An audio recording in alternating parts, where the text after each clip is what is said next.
Welcome back to another episode of Anyone Can Paint. We have our last week we're going to work on this painting. Today we got everything really kind of in place. Today's going to be just a lot of accent highlighting. We're going to bring up the wave that's coming a little bit, and we're going to start incorporating some of the colors back in, some of the highlighting in the water, also on the rocks themselves too. So I'm going to get the small flat bristle brush. I'm going to go into some white, and I'm just going to put a little bit more of this up on the top of this wave, so this really becomes one of the focal points of the painting. And this is a little bit thicker, so it helps to kind of retain its color, but just kind of go over the top edge of this, and then just kind of pull it down a little bit. I'm just going to grab some more. I'll be right back. I thought I grabbed more. There we go. Again, just kind of tap that in, then just kind of start pulling it over a little bit.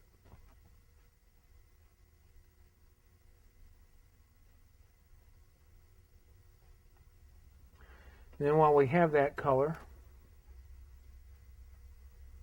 we're going to put some splashes along the rocky shoreline here. And this is where you just want to kind of put your brush in and just kind of bend it a little bit.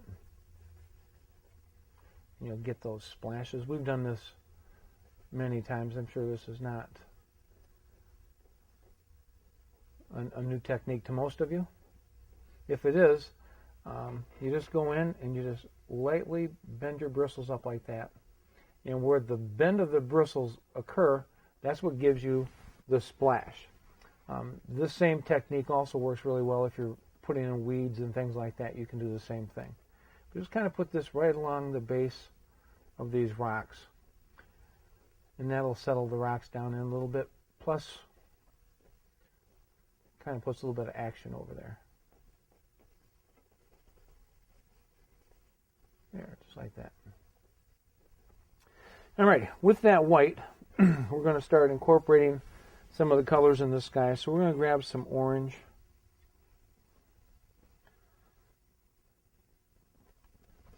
And get it to a chiseled edge. Now back here is where you want to start doing this. And just kind of, I'm going to get a little bit more orange. I guess I had too much white. Let's see how that works. There we go. And this is not necessarily to cover up your highlight, just to enhance those. So just kind of incorporate a little bit of that along some of your highlights.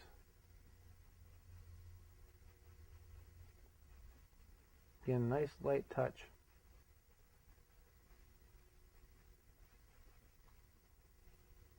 I'm just going to reload.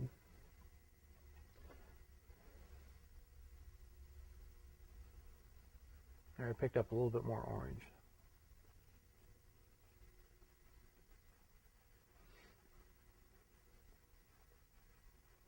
Now hopefully you've been seeing some of our shows recently, and at the end of the show I've been inviting you to send in any photographs of any landscapes you've taken, maybe while you're on vacation, or maybe it happens to be right outside your door at a park or wherever, and to send me a copy of that, either through the mail or through email, whatever is easier or more convenient for you. And we'll take a look at those, and maybe we could incorporate those into one of the paintings that we do on television. Now please keep in mind that I'm probably not going to be in a position that I can send those back to you. So if that's the only copy you have, you may not want to send it, or just get another copy or something, but it's going to be impossible for me to send them back. And, you know, even though the one you send I may not be able to make into a painting, you know, next week, but certainly I'm going to hang on to those, and that could become a painting or even part of a painting down the road. Now, typically, there's not too many times that a photograph becomes a really good painting in and of itself. Sometimes you have to incorporate some other things to it. So it may not be unusual that if Mrs. Jones sends me a photograph and then Mrs. Smith sends me one, maybe a combination of some elements in both of their photographs would make for a good painting. So maybe that would be possible. You know, what will happen is that if we decide to use your photograph, what we'll do is I'll send you a release that will give you permission for me to go ahead and to use that image, because that really is your property. And then once I get that back, then we will go ahead and make preparations for developing that into a painting. But I think with with so many people out there taking photographs, especially when you have the convenience of digital cameras anymore, that we're kind of hoping and anticipating that we'll get quite a selection to choose from, and we think it could be a lot of fun.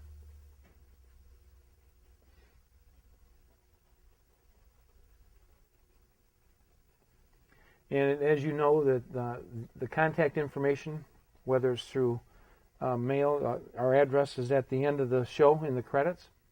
And if you want to use my email, that's right on my website, which my website address is at the end of the show also. And there's a contact link within my website that you can just email me from that. And you can just attach your photographs.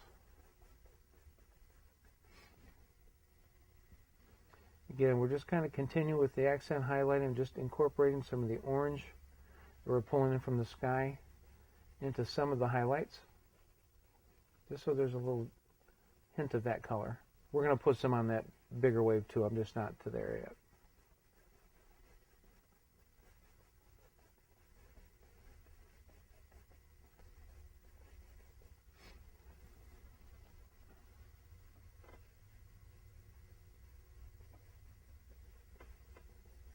I know I've had some students that have given me some photographs when they've been out Colorado or something on vacation. They'll come back and of course they have to give me photographs of rocks. There's always some of those in there for some reason. I don't know why they think I'm interested in rocks so much, but there's always some mountain scenes and some rivers and things like that. So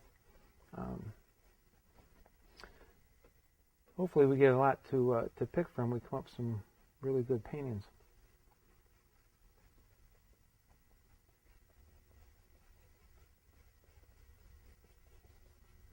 And please don't get upset with me if you send me your photograph in and you just think it's the greatest picture of all time, and it doesn't get turned into a painting. Please don't get upset.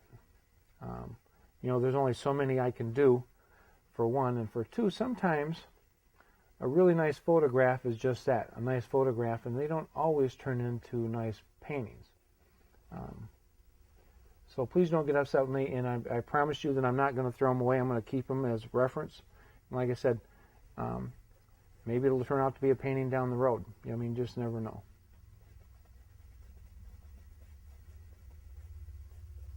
All right, now we're going to stick with that color, maybe add a little bit of yellow to it. And we're going to put a little bit of this highlighting up on the rocks. And you'll see where this really truly accents them. It really kind of brings them out a little bit. And you just want to kind of catch that outer edge. And this is going to kind of brighten it up a little bit.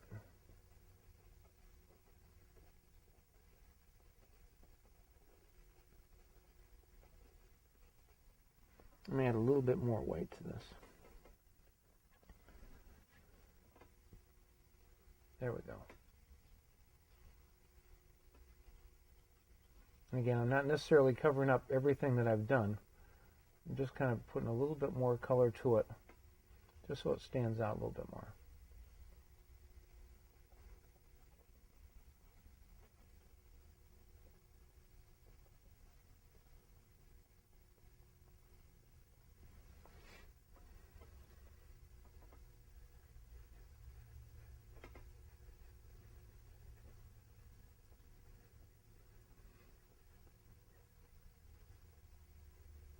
And also, since we're talking about some of the information that's at the end of the show, I also have invited you to, if you paint, and to send me any of images of your painting that you might have done. I have people that do that already, and I really enjoy seeing what people are doing out there. And I also enjoy when people will send it and go like, this is where I'm at right now, but I don't know where to go next. Can you give me some ideas what I should do? Or this doesn't look right. What did I do wrong? And I love to help people doing that. So again, I invite you to do that too. If you want me to take a look at it, I would be more than happy to do that and then send you back, whether it's email or through U.S. mail, some ideas of what you could do to go forward in your painting. So I invite you to do that also.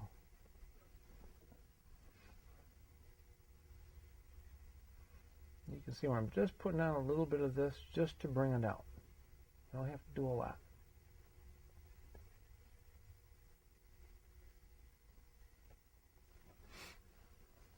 But not only does it bring the rock out, but it really ends up making the highlights that we put on last week even stand out even more.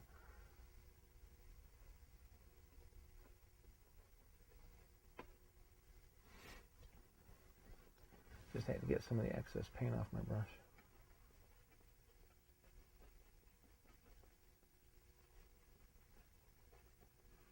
Again, you want to hold your brush way back on the handle so it kind of helps to promote some freedom. You don't want to get up like this and do this. You want to have that freedom and that looseness in your stroke that really only happens when you get way back on the handle of your brush. And that's really the reason why fine art brushes have those long handles, is so you can get back and have that freedom and that sense of being able to put in some loose strokes.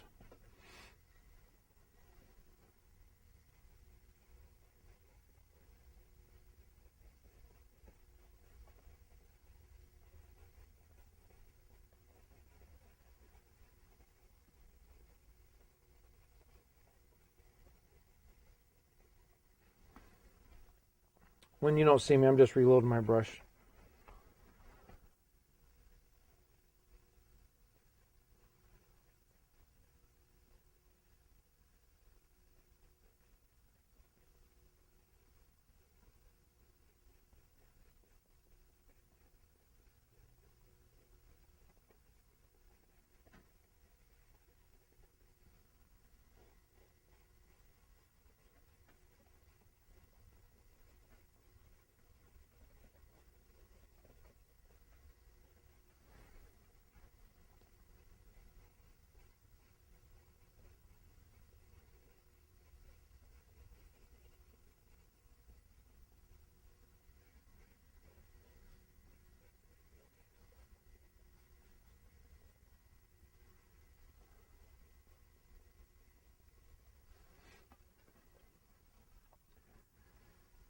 Just continue to work over here.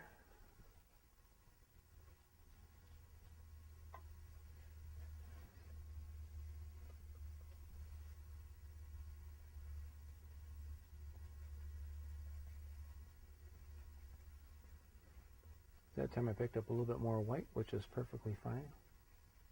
So see how that just jumps right out because it's just a little bit brighter on the edge. This makes it really snap.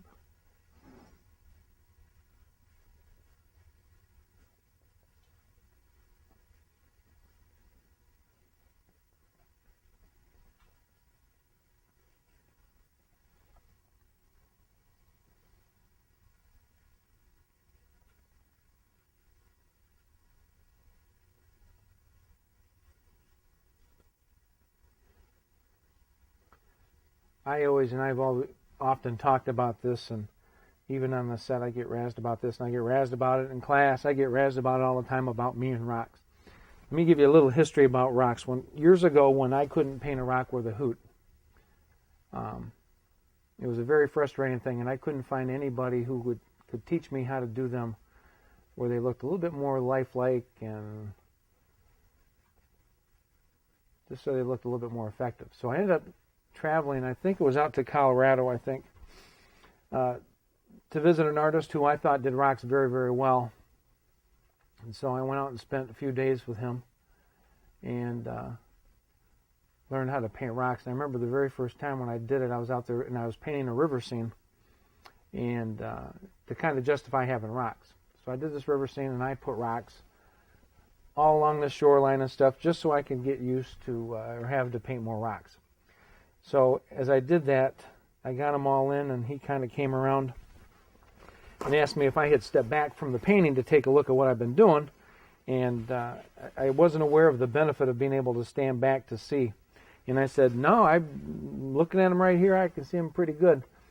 And he said, well, step back here and take a look at it and see what you got. And I stepped back, and because I basically felt comfortable making one shape of a rock, that's what I did. So I made that shape, which was kind of like this, and then a space, and then like that, then a space. And when I stood back, I was able to see exactly what he was talking about. He said it looked like I had a line of turtles going down the shoreline, because it was like a turtle, space, turtle, and they were just all in a formation. So after 3 days of doing nothing but painting basically rocks, and I think between airfare, hotel, rent-a-car, meals, $1,200 later, I could paint a rock. So now in an effort to try to get every bit of my money back, that's why there's millions of rocks that I made, because I'm going to get them back one at a time. That's not why, but I just enjoy painting rocks. I think they're really easy to do, but they can add quite a bit to a painting. And I know at first it's kind of a struggle, but most new things are. But once you kind of get it, and try not to make too much out of it and just kind of let it happen, that's when they start coming together. I'm just brightening this up just a little bit more. So it really looks like the light's really hitting it pretty well. But you can still see the orange on there. You can still see the original highlighting that we put on last week.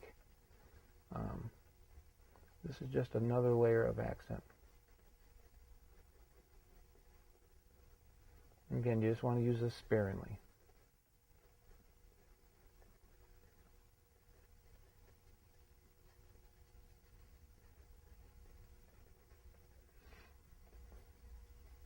All right. I'm going to clean that out. Now I'm going to go back with a little bit more pure color because I've got some orange and yellow and everything else in there. So I'm going to come back and do a little bit of highlighting on the top of that wave.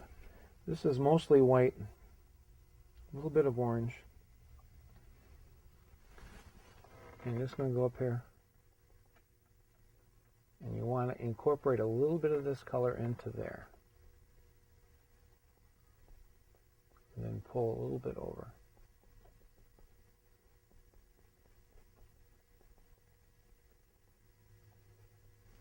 Just reloading.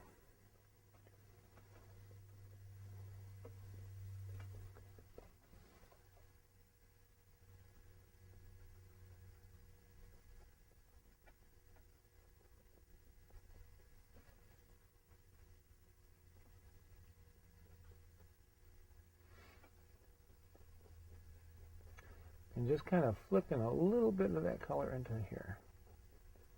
Don't want to cover up all the white.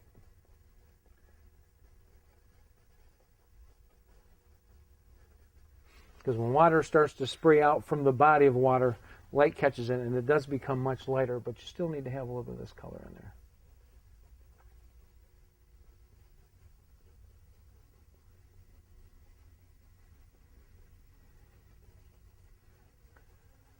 All right, let's go ahead and clean that brush out.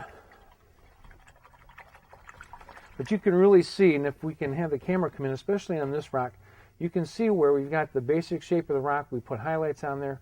We put some of the orange accent highlights and then come back again. You can just see how it really just kind of snaps and just jumps out from the painting itself. And again, you need a little bit of willpower. Don't go crazy and cover everything up. You just want to enhance it. You just want to bring it out a little bit more. All right, since I've got this brush, what we're going to do next is we're going to put some birds up into the sky. They always seem to go well with a seascape. In fact, whenever you're doing any kind of painting, if you get back and you look at it, it doesn't matter if it's a seascape, landscape, whatever, and you look at it and say, like, it just needs something. it's amazing how often, if you put a few birds up into the sky, how it just adds something to the painting. I don't understand. I don't know if it's just because you're adding some life to the painting or what it is, but birds always enhance a painting. So I'm just mixing some blue and some brown just to get a dark color. It's mostly blue. I'm just cleaning this out. I just use this brush to mix that. And then you're going to get your liner brush out. Make sure you get it wet. Then you want to incorporate some of that moisture into your paint. So we really want to thin this down a bit. Now, if you don't own a liner brush, another thing that you can do is if you use like an ultra fine tip Sharpie. Now, the only reason I'm mentioning an ultra fine tip is that the ultra fine tip has got a metal that comes out, metal point, and it doesn't have a felt tip to it. You know how a felt tip, if you push it too hard, then you get like a dot. The metal does not allow you to do this. So you can push as hard as you want, and you're not going to get a blob of that out there. But you can always do that with a Sharpie too, if you'd like to, and you don't have to feel like you have to go out and get a liner brush or anything else. What I like to do, I'll tell you another story. When I used to do birds in the sky, I felt comfortable by putting them in one position because it was the only position I could get a bird situated that looked like a bird. And so I would put, 6, 7, 8, 9 of them up there, but it looked like they were all in formation, like they were flying off to war or something. But you got to kind of change the shape, change the angles that they're on, change the size. So just kind of get a variety. Obviously, the larger ones are going to appear like they're closer. The smaller ones will appear like they're further away. But all you need to do is just come up and make the shape of a flattened out M. Or you can do V's. It depends on where the wings are in flight and how you'd like it done. You can do some very small ones, look like they're further away.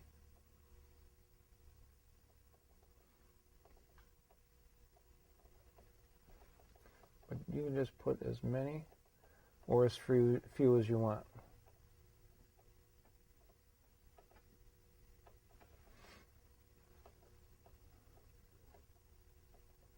Now the ones that are closer and are larger, you need to put a little bit of a body to them.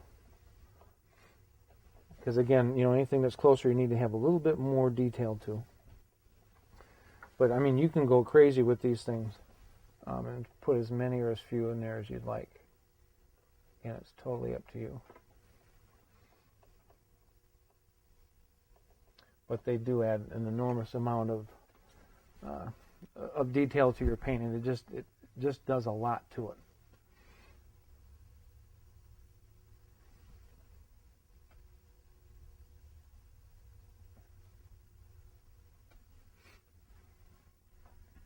So again, just as many as you'd like to have.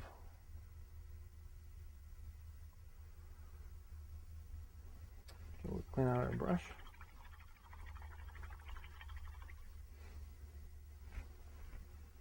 And I think what I'm going to do is I'm going to go back up into the corner, and I'm going to darken those up a little bit.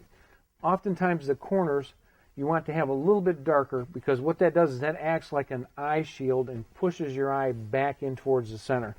So I'm just going to grab some white, a little bit of brown, blue, and a little bit of orange. These are basically the colors that we used when we first did that a couple weeks ago. And I'm just going to come in, and I'm getting that glare again. Oh, there we go. Okay, that's the right color. And I just want to darken these up a little bit more. And just kind of work that in. And if it's not exactly the same color that you had, there's nothing wrong with that. In fact, I'll make this a little bit darker so you can see. There. And all it really does is just gives you another layer of clouds, possibly.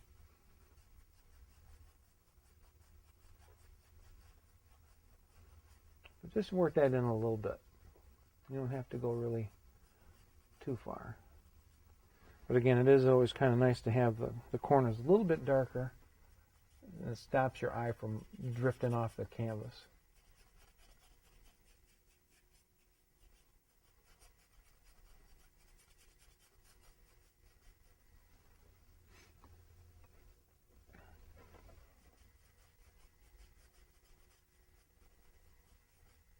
Let me step back and take a look.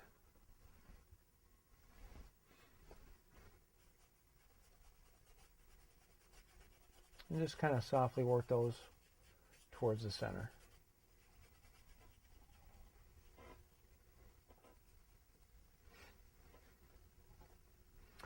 Another thing you can do, if you want to, especially on these in the front with that color, here and there, you can put a little bit of shadow texture to these rocks that are back up here.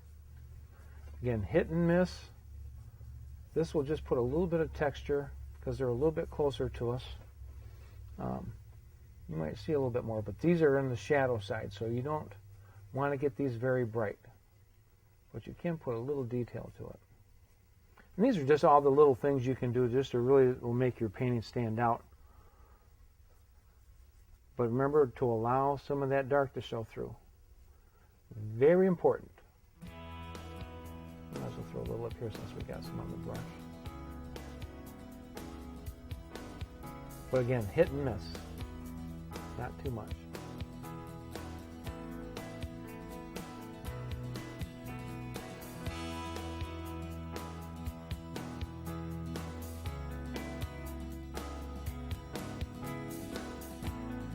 Now that really gives you a lot of detail. And that worked out just about right. Thank you again for watching. We really appreciate you watching every week. We get a lot of emails and phone calls and cards, and we really appreciate that. Remember about sending a photograph? Check out the address in my website at the end of the show.